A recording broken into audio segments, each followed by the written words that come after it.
What's up, folks? Welcome back to the channel. Man, it's hot out here today, middle of summer, and air temps are like low 90s, got like 60% humidity. We do have a little bit of a breeze, but we got a short trip. We only got a few hours to get out here. I just sitting around the house, you know, I was bored, and I'm like, well, let's just run over here for a couple hours and see what happens.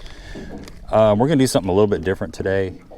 Don't know if it's gonna work, but we're gonna try it out. I'm gonna be throwing the Big Bite Baits. It's a 3.5 inch tube, maybe a 4-inch tube, unless, I mean, obviously that's my last one. If I got more, then we'll continue to 3.5. I got to get some bites first, but we also do a 4-inch, so 3.5 to 4-inch tube. And we're going to be doing a stupid tube. This is a stupid tube, jig head, ball head, got a Kale style hook. This is a 3/0 hook, and you know, a tube is, in my opinion, it's like one of the best flipping baits, one of the best dragging baits, one of the best hopping baits, and it's kind of forgotten over the years. It used to be really, really popular, but you just don't, a lot of people don't throw it anymore, but man, it is still super deadly. With this stupid tube, you just hold your tube upside down with the tentacles on top, run your hook point all the way in, and you want to come out about, I don't know, about a 1/4 inch to 1/8 of an inch from the tip of this thing. So you just thread your hook all the way up there, and you're just going to pop it out about right there, and continue to hold your tube vertical like this. I kind of moisten it and just slide that jig head down inside the tube. You get to this point right here, you just want to turn it, and you want to pop that line tie out. So the line tie is popped out like that, and then you just Texpose it. Something else I like to do, this EWG or Kale style hook, it really comes back in towards the tube, which is great for, you know, keeping it weedless and snagless. But I like to take a pliers and just kind of bend it out just a little bit. Seems like you lose less fish. You might be a little more snaggy, but I would rather get my, you know, hook and fish than worried about snags. But that's it right there. Just a stupid tube. This is green pumpkin, blue flake, really good color. Just mimics a bluegill and a crawfish. 3/16 ounce head, and we are gonna flip this thing around, see what happens. Stay tuned. Maybe we'll catch a few fish before it gets dark.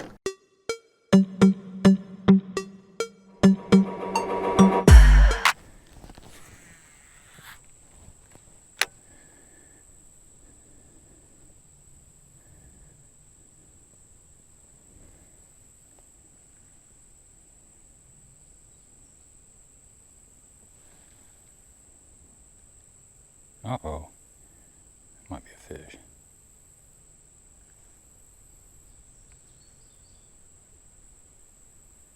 Feels like fish. It is a fish. Stupid tube. There we go. Little tube. Just feel like it never really hit the bottom. Okay.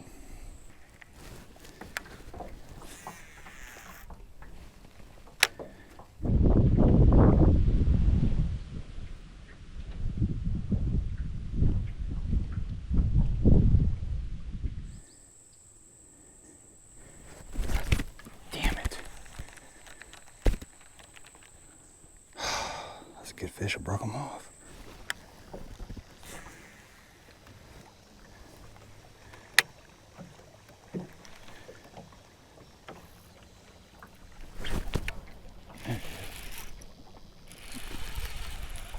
Okay, I'll take them. Lay down out there. All right, stupid tube. Couldn't get that bluff thing going. There's not a lot of fish over there on those bluffs. So we slid, still main lake type stuff, but some rock, just brush pile lay down, things like that. We're gonna run that a little bit. Stupid tube is good around wood, just not the greatest around grass. Thick grass, sparse grass, it's fine. Golly, poor guy. Oh, there's a bite.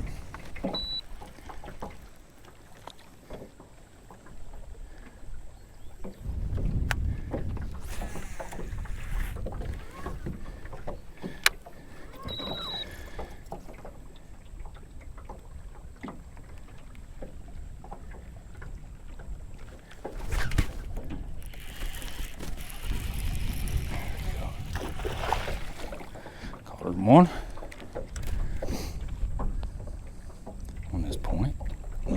stupid tube. That was on the watermelon. I don't know if they like this color as well, but as long as I'll pick it up every once in a while. Ain't gonna complain.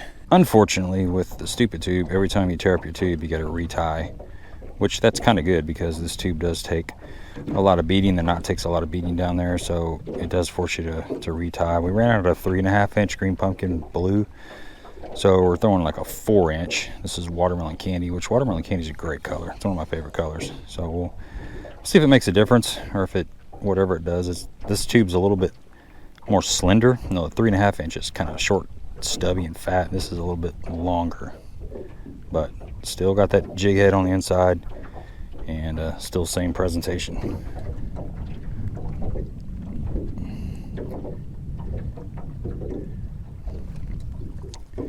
All right, let's see what happens. Gonna fish into the wind a little bit, see if we can snatch up a couple before it gets dark. We don't have much time. We got out here pretty late, guys.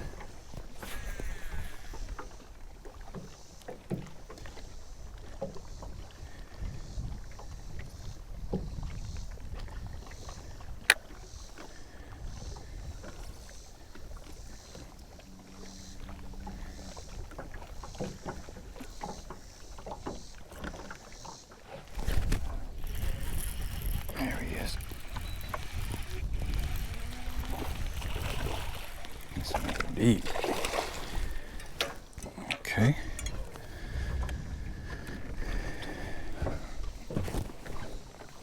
There we go, stupid tube. I tell you what I had to do is the same thing I do on my Texas rig tubes, is I had to slit that tube. This tube's actually pretty old, and it was kind of stiff, and I missed a big one on it. I mean, felt like a really good one. So what I've done is taken my scissors and I've cut a slit in the bottom of that, and that allows that hook to pop out of there a little bit better, and you just get a better hook set in them. I do the same thing when I'm Texas rigging this thing. You know, there's a lot of young of the year bluegill. You know, these bluegill that have hatched in May, you know, they spawn pretty much every month throughout the summer, but there's a lot of small bluegill that's like, you know, 2 to 3 inches, and that's kind of what this represents. Just a little tube that glides. It's just got a subtle flaw, and these fish are in a negative mood. It generates bites when a lot of other stuff doesn't bite. We're about out of time. I got to retie, and let's get back after it.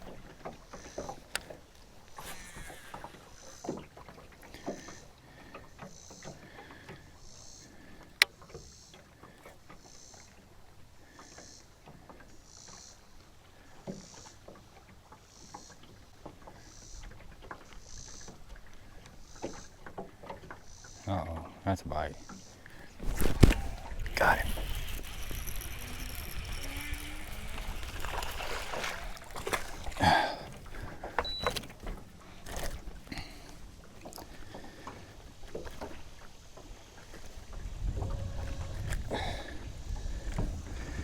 There we go. He ate that tube really good. Not catching any big ones today, but I have had my opportunity. I've bowed up on a couple pretty good ones and just pulled off. You know, a Texas rig is a great way to fish it too, but the difference in a Texas rig and this stupid tube is the way it falls and the way it moves along the bottom. You know, this stupid tube really spirals because the weight is on the inside and it's kind of set back away from the nose, so it's got that kind of spiral fall to it, where a Texas rig, the weight is all on the nose and it falls it glides a little bit, but it falls more straight down. And then when this thing's on the bottom, you know, a Texas rig's got that bullet weight, so it just kind of slides up over stuff. This right here, this stupid tube, the plastic kind of catches on objects, and it makes it do this right here. As you're pulling it, it makes it kind of go up, and when it goes up like this, these little tentacles get a little bit crazy, and you know, it looks like a bluegill down there feeding on the bottom, a minnow down there feeding on the bottom, or a crawfish, you know, in that defensive position. So that's, you know, that's basically your two different things with the tube Texas rig versus stupid. I think we got time to maybe catch one more, but we're running low on daylight. Probably our last spot. Literally got about 10 more minutes of light. Just fishing now. main lake secondary point, some riprap, grass line. Need a bite. Come on, fish.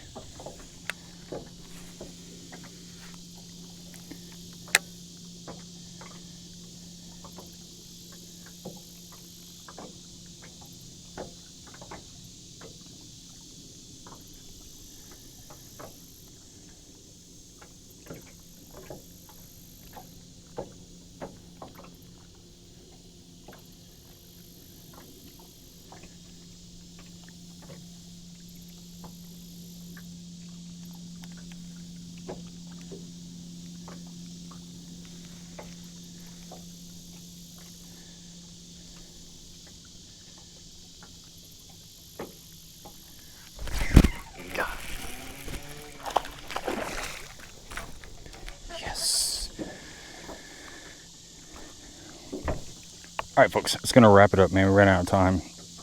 You know, stupid tube, it's a fun way to catch fish. If you got pressured water, you see a lot of jigs. If you're a co-angler and your boater's throwing a jig, put a little 4-inch tube with a 3/16 ounce head inside of there and drag it around. Drag it around. Excuse me, choking. As far as equipment, I like 14-pound fluorocarbon. This is some Sniper, FC Sniper rod. This is a Phoenix Vertus Red Diamond. This is their Ranger. It's a 7-foot medium heavy. Just, you know, 7 foot, 7'2", something like that. You can even throw it on like a medium heavy spinning rod if you want to. 7-to-1 gear ratio reel. This is that Lew's Tournament Pro, and it's fun. It's a lot of fun. Just a different finessey way to catch fish in the heat of the summer. I've got a bug in my throat, folks. I apologize. That's all I got for you. Subscribe, thumbs up. Until next time, I gotta get some water.